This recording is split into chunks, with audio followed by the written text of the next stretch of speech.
Bonjour sénateurs et sénatrices, bonjour une fois de plus, très chers amis. Je suis très heureux de vous retrouver une fois de plus dans notre nouveau numéro. Nous sommes une émission d'actualité et nous commentons l'actualité plus précisément et nous sommes une émission aussi d'information. Vous savez, normalement, le but de notre émission première, c'était de commenter l'actualité de l'Afrique, du monde et partout. Mais il y a eu un temps, je pense, 1 ou 2 mois après le début, le Congo avait vraiment brillé par son actualité bizarre, très bizarre. Et particulièrement, la personne qui est à la base de beaucoup de choses, ce monsieur Félix Tshisekedi, qui s'est fait appeler Béton, Chilombe et consort. Nous ne sommes pas novices dans la politique, ça fait très longtemps. Je suis pas politicien, premièrement, mais du moins, par rapport à ce que nous avons fait pendant beaucoup d'années, on connaît quand même quelque chose sur la politique. On connaît le mode opératoire spécial de Congolais, comment le Congolais voit la politique et comment on réagit. Vous savez, lorsqu'on grandissait, pas moi, je dis pas moi, mais beaucoup d'entre vous, vraiment beaucoup d'entre vous, avaient beaucoup d'espoir qu'un jour, s'il y a un opposant, premièrement, on ne parle pas vraiment de l'IDPS d'abord, si un opposant prend le pouvoir dans notre pays, les choses vont changer. Et selon vous, encore, cet opposant-là que vous avez estimé, ou disons Kabila, si on peut le dire, c'était Félix. Et à notre grande surprise, le monsieur est devenu ce qu'il est devenu. Beaucoup d'entre nous pensaient, je ne me mets pas à l'intérieur, sincèrement, je vous dis la vérité, beaucoup me savent, je n'ai jamais donné quoi que ce soit comme crédit ou bien certaine légitimité à M. Félix dans tout le plan. Avant, pendant, non, jamais. Mais par contre, vous autres, on cru que non. Premièrement, un Congolais. Deuxièmement, un opposant. Troisièmement, de l'IDPS. Et quatrièmement, un fils de Tien Tshisekedi. Donc, selon vous, tous ces éléments-là allaient constituer un atout pour que le pays puisse décoller, pour que le Congolais puisse avoir sa dignité et retrouver sa souveraineté. Mais à notre grande, à votre grande surprise, pas moi, parce que moi je n'étais pas surprise. Désolé, j'insiste parce que tous les gens qui me connaissent, ils savent que non, ma position depuis et demeure ainsi. Moi, je ne suis même depuis la conférence nationale souveraine, j'ai eu le conseil venant de mon père, il dira que non, IDPS sous la famille Tshisekedi, ce n'est pas des gens qu'il faut soutenir et je l'ai intériorisé jusqu'à aujourd'hui. Jamais dans ma vie, vous pouvez remarquer mon parcours, j'étais toujours, moi à l'époque, je préférais Kabila que Félix. Moi, à l'époque, il y a un moment, je suis allé chez Bemba que Félix, que l'UDPS, si je peux dire ça. Parce que chez moi, je vois toujours le moindre mal. C'est lui qui peut faire peu de mal que c'est lui qui vient là pour tuer. Beaucoup d'entre vous me contredisent dans mes commentaires. Sincèrement, je n'ai pas le temps de vous répondre parce que j'estime que non, vous avez aussi des opinions à donner, ce qui est bon, et selon vous. Mais je répète cette phrase, je le répéterai jusqu'à ce que vous allez comprendre. Si tu penses que Félix Tshisekedi dirige bien le Congo, sincèrement, que Dieu dirige ta vie la même façon que Félix dirige le Congo. Comme ça, tu vas te rendre compte tu vas te mettre dans l'évidence si le monsieur dirige très bien ou il ne dirige pas bien. Mais épargnez-moi de toutes ces histoires ici que je viens de raconter. Ce qui me préoccupe aujourd'hui, comme je l'ai toujours dit, c'est chaque jour, sincèrement, et comme Bélé. C'est chaque jour, nous avons un dossier. Nous avons un dossier. Moutouboye, Daniel Safou, Bakangé, aéroport, Nini Boye. Mais sincèrement, chez nous, on ne convoque pas quelqu'un. Chez nous, la procédure de l'arrestation n'est pas respectée. On peut arrêter quelqu'un n'importe comment, n'importe où, faire n'importe quoi. Aujourd'hui, je vous parle du cas de Seth Kikouni. Ça fait 11 jours, jour pour jour, que ce monsieur-là a été arrêté. Pourquoi? Parce qu'il est passé, il est allé au Katanga, il a fait des déclarations et il a été arrêté. Vous savez, notre pays n'est jamais descendu si trop bas. Ou carrément, je peux me permettre, et permettez-moi de dire que non, notre pays n'a jamais creusé sa propre tombe comme Félix le fait maintenant. Ou, là, on ne parle même pas de la dictature. Son papa était, il a insulté Mobutu, il a insulté Kabila. Il n'a pas été tué. Il a été arrêté 2 ou 3 fois et relâché. En aucune fois, ton papa a été tué. Aujourd'hui, le monsieur est arrêté, ça fait maintenant 11 jours. Il n'a pas droit à sa famille. Il n'a pas droit à ses... Même un prisonnier a des droits. Même un prisonnier a des droits. Je me rappelle encore, vous étiez là à insulter Kabila à l'époque. Sanguinaire, dictateur, patati patata. Mais aujourd'hui, où en sommes-nous avec vous? Je vais fermer tous les cachots secrets, toutes les prisons secrètes qui sont... je vais fermer ça. Où en sommes-nous?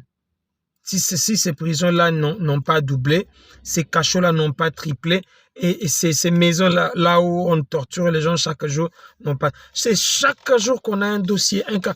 C'est simplement parce que j'ai un problème de temps. Sinon, j'allais faire mes vidéos 4 ou 5 fois par jour. Parce que chaque jour, il y a un problème qui se pose. Et ces problèmes-là, si vous faites des recherches, ces problèmes vous ramènent toujours à un seul monsieur, Félix Tshisekedi. Félix Tshisekedi, finalement, c'est quoi? Je sais que depuis longtemps, je dis que non, la malédiction de notre pays, c'est toi.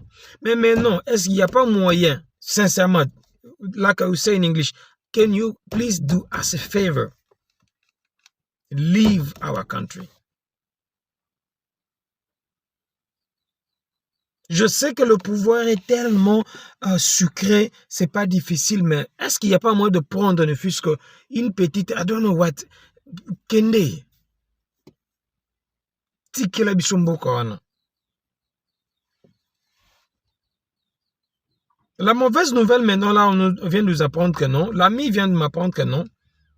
Certes, Seth Kikouni a été tué dans le cachot de la DEMIEP. A été torturé et tué. Maintenant, vous vous posez des questions. Comment est-ce que nous allons informer l'opinion publique? Chéribin Okende, selon vous, il s'est suicidé. Maintenant, on attend encore si Seth Kikouni va encore se suicider. Oh, comme c'est quoi finalement? C'est quoi? Qu'est-ce qui se passe dans mon pays? L'autre fois, je vous disais que non, nous avons envie de rentrer. Ne pensez pas que nous devons poser aux Zongate. Tout ça pour Zonga, c'est notre pays, c'est mon pays. Moi, je suis né au Congo, grandi au Congo.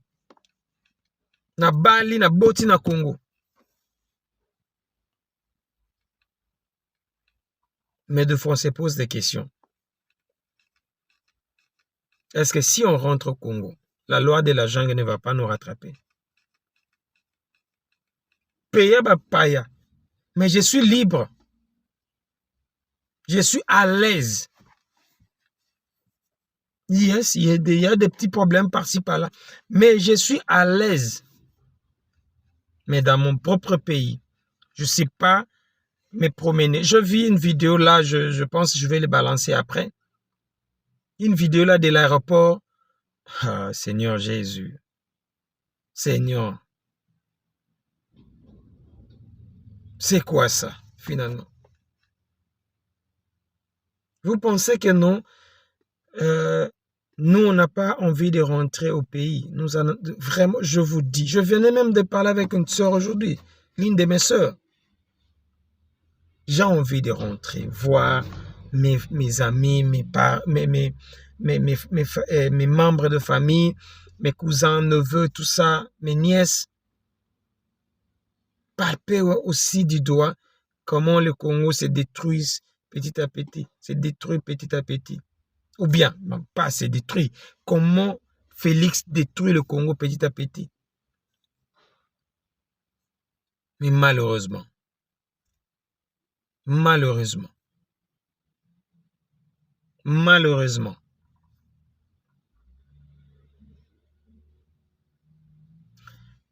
l'unique scène, ou bien cette scène qui est encore revenue, le billet coûte très cher.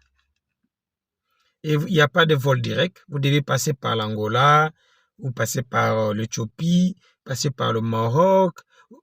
Mais c'est quoi? Mais c'est quoi ça? Beaucoup d'entre nous ne le savent pas. Le Congo est le deuxième plus grand pays d'Afrique, après l'Algérie. Le deuxième le plus grand. Le Congo est le pays le plus riche du monde en termes de minerais. Il y a d'autres choses quand je vois, sincèrement, quand je regarde comment est-ce qu'on s'est réduit dans les histoires là de je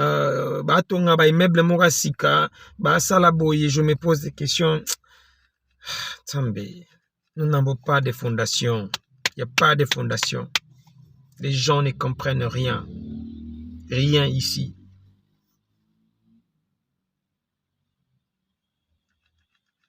Beaucoup d'entre vous ne me comprennent pas. Beaucoup d'entre vous pensent que il y en a même un frère qui m'a traité de fou. Vous allez boma. Oui, c'est normal. Parce que mutali boma amona biso to ma boma mais ya mona za normal. Allez-y comprendre.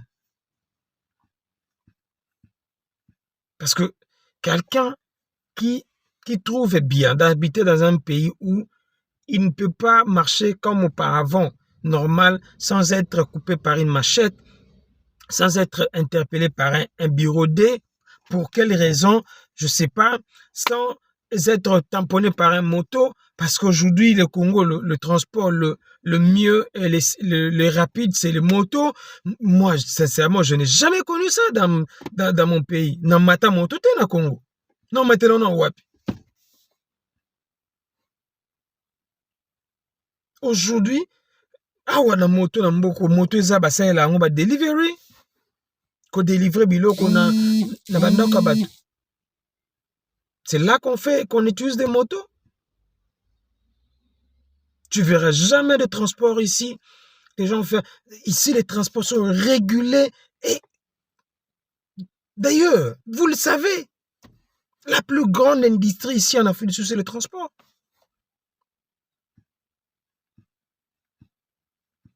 Ici, si on t'arrête, tu n'as pas de permis pour transporter les gens, mais même les enfants, les gens qui transportent les enfants à l'école et tout ça, ils savent. Ils savent. Je dois avoir de permis. Il y a de permis spécial. Le grand camion, ils ont de permis spécial.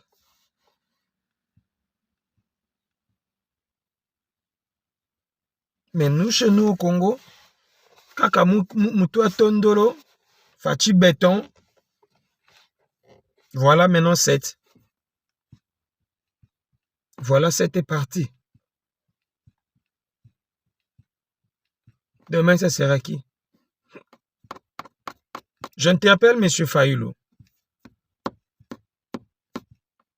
M. Fayulu, please, je sais que non, beaucoup pensent être que non, le pays, on peut chercher comment est-ce qu'on peut mettre la paix, tout ça.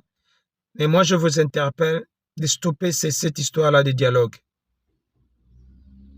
Ralliez-vous aux autres, chassez ces messieurs-là dans notre pays. Nous n'en avons plus besoin de lui. Azonga, banane bavana na Congoté, qu'on se le dise. Banane bavana na Congoté, alors, raison pour ne pas vendre na Congo, ils en ont pété. Moi, je suis avec mes enfants ici. Je ne peux jamais laisser mes enfants au Congo et puis moi habiter ici. Ou carrément, moi habiter le Congo, mes enfants habiter ici. Jamais de la vie, les gens qui me connaissent savent. Là où moi je suis, c'est là où il y a mes enfants. Je viendrai avec des informations un peu plus détaillées par rapport à la mort de Seth. Et c'est vraiment grave, hein? Je vous dis la vérité. Quelqu'un qui perd la vie comme ça, un jeune entrepreneur qui fleurisse dans son domaine et les tuer comme ça. Jusqu'à quand ces histoires ici vont s'arrêter? Jusqu'à quand vous allez arrêter de tuer des Congolais? Please, bozwa mbongo na mnabo kende bokima. Merci beaucoup.